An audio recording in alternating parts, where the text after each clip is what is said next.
As of the recording of this video, there are currently 52 games this upcoming WSL season in England that have been scheduled to be played in a club's big stadium. Now, when I say big stadium, I'm of course referring to the stadium that the men's teams play 100% of their games at. In this video, I will be talking about a women's football conundrum that is happening right now, which is the big stadium versus small stadium debate. Although I'll mainly be using numbers and examples from the Women's Super League in England, this conversation is relevant in every women's football league right now. Drastic differences in seating capacities between big stadiums and small stadiums have implications not only on what the fan atmosphere will be like at games, but will also impact how much revenue a club can generate from ticket sales. And you guys know, whenever money is involved in the conversation, it becomes instantly more important to a club. But the reason I wanted to use the WSL for this video is because we are seeing some interesting differences across teams' stadium choices this season. At the start of the video, I said there were 52 games currently scheduled to be played in a club's big stadium. And this is 6 more than the number of games that were scheduled last season and 13 more than the season before that. So obviously, we're seeing more and more games being showcased at clubs' main stadiums. And here's what the breakdown looks like across teams this season. This year, all but one team, West Ham, have scheduled at least one home game to be played at their club's big stadium. But quite a range exists across teams, with Leicester and Aston Villa playing all 11 home games at the King Power Stadium and Villa Park, respectively. This is followed by Arsenal, who have scheduled 8 games at the Emirates this season. And then after that, the number drops off, with all remaining teams playing less than half their home games at a club's big stadium. In terms of how this season's numbers compare to last season, the white numbers in the bars represent the difference in the number of games women's teams played in their big stadium from last year to this year. So Aston Villa obviously has the biggest change of 6 more games, going from 5 games in the 2023-24 season to all 11 games played at Villa Park this upcoming season. Overall, 6 teams increased the number of games at their big stadiums, 4 remained the same from last year, and then just one team, Chelsea, reduced their number of games from 4 to 3 at Stamford Bridge.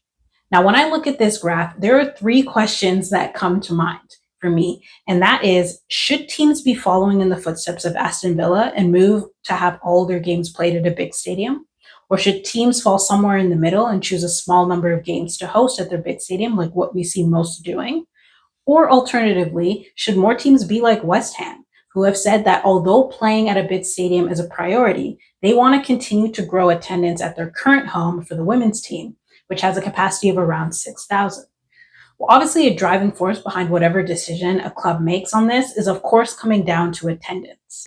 Last year, the WSL saw a record number of fans attend matches totaling over 970,000 people who made it out to stadiums to support their teams. This was a difference of nearly 300,000 more fans attending games than the previous season, which is incredible to hear. But there's obviously still some work to be done. The average attendance across all teams at their small stadiums was roughly 3,000 fans, and the median capacity filled at these stadiums was 47%, meaning about half the teams in the WSL were filling 47% of their stadiums, so like half full.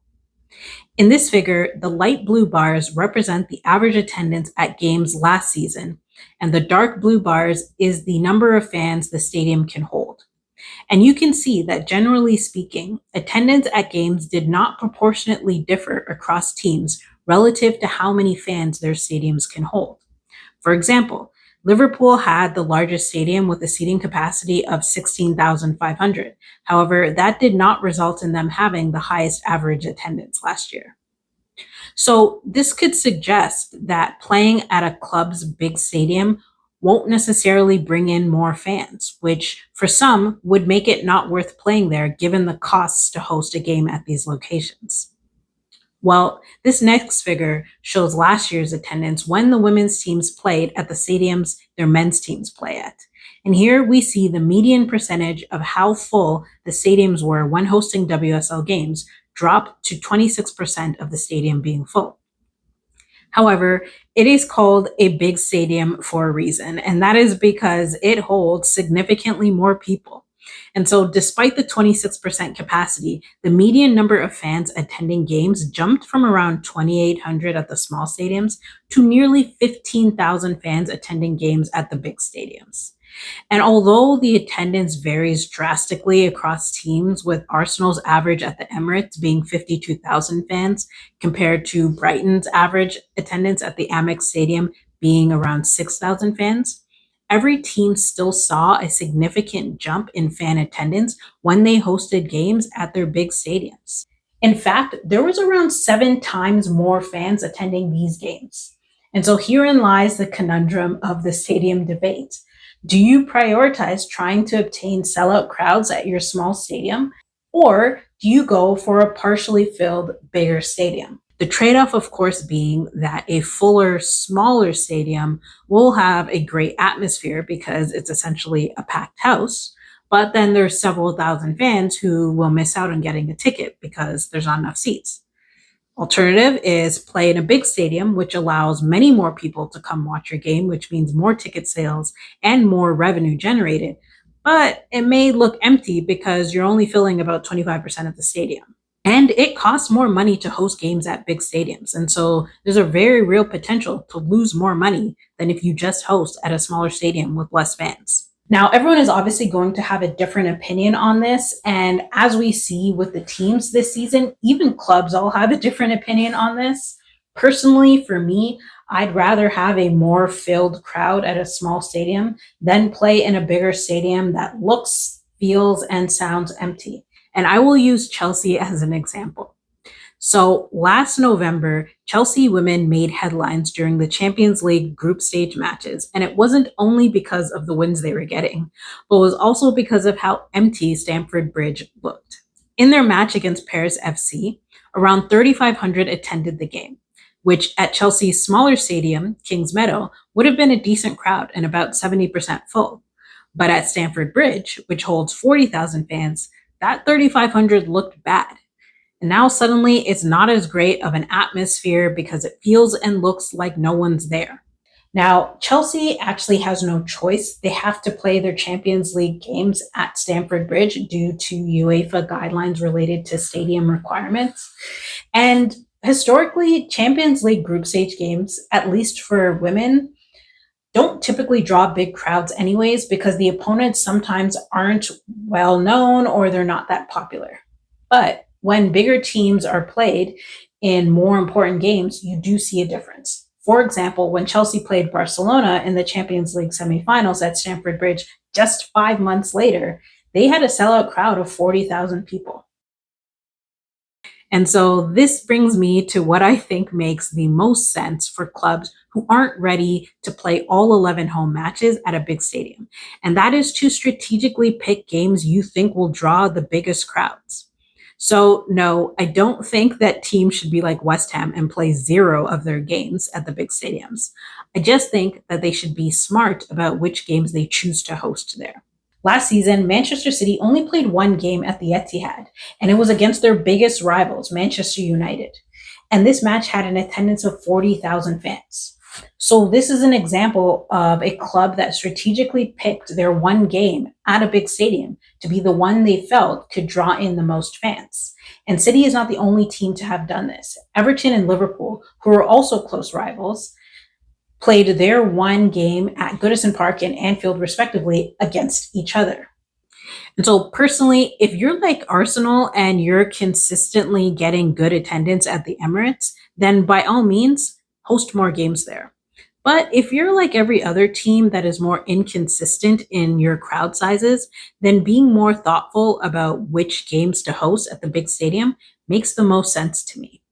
Now, as I close out this video, I just wanted to highlight Arsenal because you can't really have a conversation about WSL attendance without mentioning this team. Now, Arsenal by far has been the most successful team over the past season and a half when it comes to growing their attendance at games. They are the only team reaching 80% capacity filled at both Meadow Park, their small stadium, and the Emirates, their big stadium. And there are three major areas Arsenal have excelled in when it comes to growing their fan support. Firstly, their ticket pricing. They offer tiered pricing that incentivizes early purchases, and they sell reasonably priced Emirates ticket packages that work out to be cheaper than buying individual match tickets later in the season. They also have excelled in building a community and family feel with the club. When you feel like you are part of something special and that you're contributing to making history by breaking attendance records, you form strong bonds and friendships with the other fans around you. And I know some people may laugh at that or think it's not that important, but the reality is, in a growing sport, you can't really minimize any potential ways to increase your fan base. And if developing and forming genuine friendships while also feeling like the club is creating this community family feel is what is going to attract some fans to choose your team over another, then it's a smart approach to take. And lastly, Arsenal has excelled in targeting casual neutral fans by taking advantage of the post Euro Cup popularity of players like Leah Williamson and Beth Mead, particularly with their online content, posting videos that highlight their players, whether it's fun videos on TikTok or Twitter to their mini docu-series that they have on YouTube. This type of content attracts casual fans, especially if they recognize a player from their national team and now see them prominently highlighted on a club team's social media. It may be the driving force that convinces them to support your team versus another. Now, of course, not every team has the luxury of being able to benefit from Euro Cup popularity of certain players the way Arsenal has been able to, but there are other ways to grow your fans and increase your attendance that I mentioned, like ticket pricing.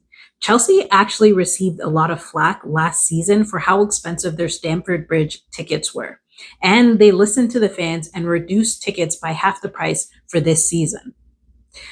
There's the social media fan engagement piece. Teams need to consistently promote their players online, highlight their personalities in fun videos, basically get fans to develop an affinity towards them that makes them want to come watch them play in person. And as I mentioned before, focus your marketing and promotion for the big games between rivals and top teams.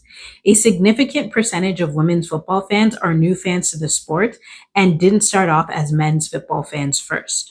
Put in the effort to highlight storylines and narratives around these rivalry matchups.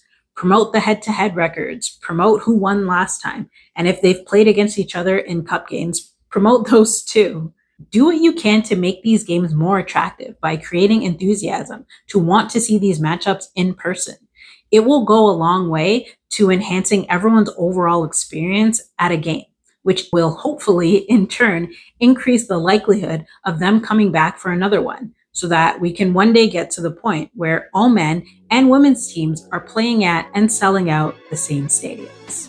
Well, thanks so much for tuning into this video. If you made it this far, let me know in the comments where you land on this big stadium versus small stadium debate. Specifically, do you think that teams should play all of their games at the same stadium as the men's teams? Or do you think there are some unique advantages to continuing to play at smaller stadiums? Very curious to hear people's thoughts on that, so please do let me know in the comments. And of course, as always, please like, share, and subscribe if you haven't done so already. Again, thanks so much for watching this video, and I will catch you guys in the next one. Bye.